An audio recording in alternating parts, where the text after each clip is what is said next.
ترکی کے خلیفہ سلطان مراد کی عادت تھی کہ وہ بھیس بدل کر عوام کی خبر گیری کرتا تھا۔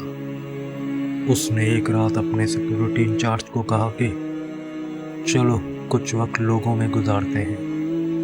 شہر کے ایک کنارے پر پہنچے تو دیکھا ایک آدمی گرا پڑا ہے۔ بادشاہ نے اسے ہلا کر دیکھا تو وہ مردہ انسان تھا۔ لوگ اس کے پاس سے گزر کر جا رہے تھے۔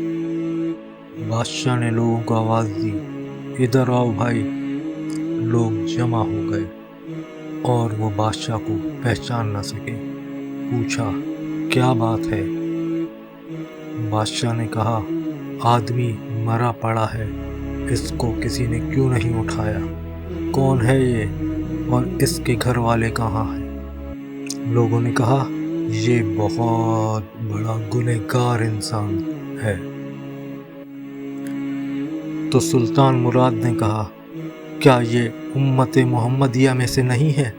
چلو اس کو اٹھائیں اور اس کے گھر لے چلیں۔ لوگوں نے میت گھر پہنچا دی۔ اس کی بیوی نے خاوند کی لاش دیکھی تو زار و قطار رونے لگی۔ لوگ چلے گئے۔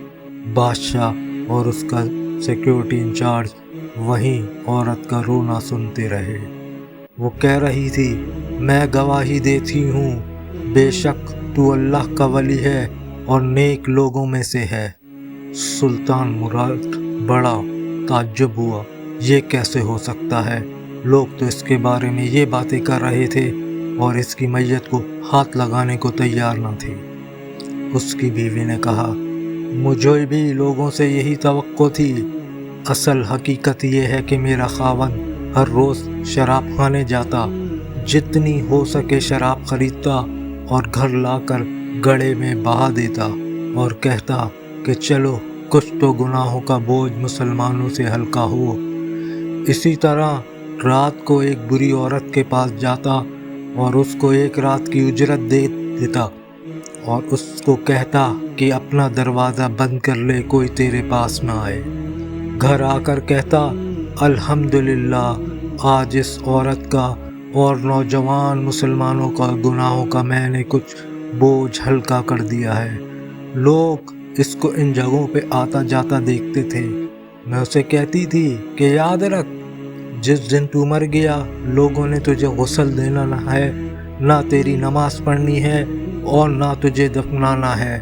وہ مسکرا دیتا اور مجھ سے کہتا کہ گھبرا مت، تو دیکھے گی کہ میرا جنازہ وقت کا بادشاہ علماء اور اولیاء پڑھیں گے۔ یہ سن کر بادشاہ رو پڑا اور کہنے لگا میں سلطان مراد ہوں، کل ہم اس کو غسل دیں گے، ہم اس کی نماز جنازہ بھی پڑھائیں گے اور اس کی تدفین بھی ہم کروائیں گے۔ چنانچہ اس کا جنازہ بادشاہ، علماء، اولیاء اور کثیر عوام نے پڑھا۔ آج ہم بظاہر کچھ دیکھ کر یا محض دوسروں سے سن کر اہم فیصلے کر بیٹھتے ہیں، اگر ہم دوسروں کے دلوں کے بھید جان جائیں تو ہماری زبانیں گونگی ہو جائیں گی۔